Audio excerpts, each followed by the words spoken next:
এই এই বেদব ওঠ ওঠ। তোর এত বড় দুঃসাহস, তুই আমার স্ত্রীকে হাত দিস? এই দেখতে পাচ্ছিস না আমার স্ত্রী গর্ভবতী, যদি ওর কিছু হয়ে যেত তাহলে এর দায়ভার কে নিত? আরে এই ভাই, আপনি কি করতেছেন? ওনাকে মারতেছেন কেন? কেন মারবো না? এই বেদবটা কি করেছে জানেন? আমার স্ত্রী গর্ভবতী, আর এই জন্য আমি সবসময় তার সাথে চেয়ার রাখি, আর এই বেদবটা চেয়ারটা সরে দিয়ে আমার স্ত্রী অনেক বড় ক্ষতি করতে চেয়েছে। আজকে ওর জন্য আমার স্ত্রীর ক্ষতি হতো এবং আমার অনাগত বাচ্চাটারও ক্ষতি হতো, আর এই জন্যই এই বেদবটাকে আমি মারতেছি। আরে ভাই, আপনি ভুল বুঝতেছেন। উনি আপনার স্ত্রী ক্ষতি করে নাই, উনি আপনার স্ত্রী জীবন বাঁচিয়েছে। এই আপনি সব কি বলতেছেন? আমি নিজের চোখে যা দেখলাম তা কি করে অবিশ্বাস করি? আরে ভাই, ক্ষতি করতে ইনি চাইনি, ক্ষতি করতে চেয়েছে ওই মানুষটা। কি বলতেছেন এসব? আসল কালপিট ওই মেয়ে। ঠিক আছে, চলুন তো, চলুন। এই মেয়ে, দাঁড়াও দাঁড়াও বলতেছি। এই মেয়ে, তোমার লজ্জা করলো না একটা মেয়ে হয়ে আর একটা মেয়ের এত বড় সর্বনাশ করতে? এই কেন তুমি এমনটা করলে বলো তো? আমি যা করেছি বেশ করেছি। এই মেয়ে, তুমি সব কি বলতেছো? এত বড় একটা অন্যায় করে আবার মুখের উপর বলতেছো তুমি যা করেছো বেশ করেছো? কেন করেছো? কিসের জন্য করেছো? হ্যাঁ, আমি যেটা বলেছি ঠিকই বলেছি, আর আমি যেটা করেছি সেটাও একদম ঠিক কাজ করেছি। এখন তো শুধু আপনার স্ত্রীকে চেয়ার থেকে ফেলে দিতে চেয়েছিলাম, কিন্তু আমি যদি পারতাম আপনার স্ত্রীকে গলা টিপে মেরে ফেলতাম। এই মেয়ে, তোমার কি মাথা ঠিক আছে? তুমি কেন আমার স্ত্রীকে মেরে ফেলতে চাইবা? বলো তো কি হয়েছে? শুনবেন? তাহলে শুনুন। এই সরি সরি আপু, এই ইচ্ছে করে ধাক্কা দিয়ে আবার সরি বলা হচ্ছে। এই তার সাহস কি করে হয় আমাকে ধাক্কা দেওয়ার? আর রাস্তা দিয়ে হাজিস তোকে দেখে হাঁটতে পারিস না? আরে আপু, আপনি তো আমাকে ভুল বুঝতেছেন। দেখুন, আমি আপনাকে ইচ্ছা করে ধাক্কা দেই নাই, আর আপনিও তো চাইলে দেখে শুনে চলতে পারেন। দোষ তো আমার একার না, তাই না?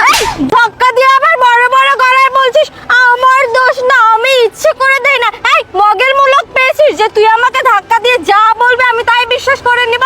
ছোট লোক কোথাকার। এই শুনুন, ছোট লোক আমি না আপনি, সেটা তো আপনার ব্যবহারেই বোঝা যাচ্ছে। আপনার যে কোনো ফ্যামিলিগত শিক্ষা নেই, আপনার ভিতরে যে কোনো ম্যানার্স নেই, এটা তো আপনার ব্যবহারেই বোঝা যাচ্ছে।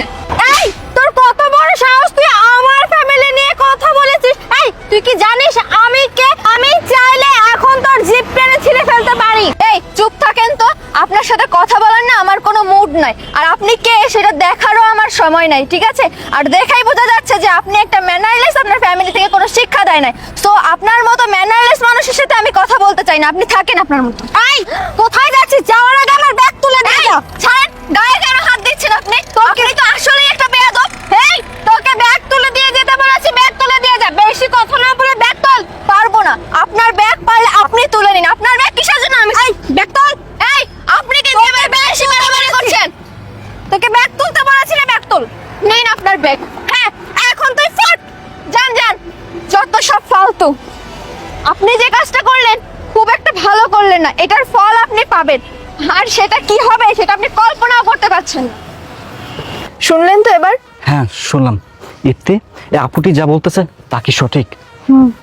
সি সি ইপ্তি, এটা আমি তোমার কাছে আশা করিনি। তুমি তো একটা শিক্ষিত মেয়ে, আমি জানতাম তুমি সবার সাথে ভালো বিহেভ করো, তোমার আচরণ অনেক ভালো, কিন্তু তোমার বিহেভ এতটা নিকৃষ্ট তা আমি কখনো কল্পনা করতে পারিনি। তুমি যা করেছো অন্যায় করেছো, অহংকার দেখেছো।